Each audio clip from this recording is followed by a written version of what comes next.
হচ্ছে আমরা মুভি বা মুভি এভরিথিং সব কিছু আমরা অলওয়েজ দেখার ট্রাই করি হলে গিয়ে অথবা মানে ফোনে। এখন তো আমরা বের হই না, তো ফিল্ম ফেস্টিভ্যাল এখানে আমরা অনেকগুলো মুভি একসাথে দেখতে পারতেছি বা অনেক টাইপের মুভি একসাথে দেখতে পারতেছি যেগুলো এখনো রিলিজও হয় না। ওই ধরনের মুভিগুলো দেখতে পারতেছি। বিভিন্ন কান্ট্রির যে আপনার মানে কালচারগুলো আছে ওগুলো এখানে শো করতেছে, যেগুলো আমরা কিন্তু এখনকার মুভিগুলোতে পাচ্ছি না সচরাচর। তো ওই জিনিসগুলো আমরা এখানে পাচ্ছি মানে একসাথে।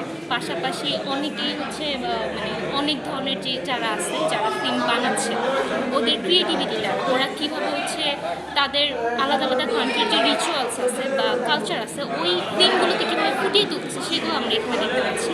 অ্যান্ড এখানে যারা আছে সবাই অনেক ভয় করতেছে। যেমন আমার ফ্রেন্ড ভলান্টিয়ার এখানকার, তো আমার ফ্রেন্ড হচ্ছে কীভাবে ম্যানেজ করে এখানে যেন গ্যাদার্স না হয় বা মানে গ্যাদারিং করে যেন কোনো কিছু না হয় বা হট্টগোল যেন না হয়, দেশের যে পরিস্থিতি ওই সবগুলো জিনিস বাদ দিয়েও তারা কীভাবে সুন্দর করে জিনিসটাকে ম্যানেজ করতেছে ওইটা আমরা এখানে দেখতে পাচ্ছি সুন্দরভাবে। আপনারা নিজেরাও দেখতেছেন যে খুব সুন্দর করে মানে সাজানো গুছানো। এখানে কিন্তু কোনো কী বলে কোনো গ্যাদারিং নাই। দেশের যে পরিস্থিতি আমরা কিন্তু এখানে আসতে ভাবছিলাম যে আল্লাহ রাস্তাঘাটে কী হয় না হয় বা এখানেও বা কী হয় না হয়, যেহেতু এটা একটা প্রপার এরিয়াতে ওগুলো কিন্তু হচ্ছে না বিকজ অফ আওয়ার ফ্রেন্ডস বা যারা এখানে ভলান্টিয়ার কাজ করতেছে তাদের জন্য।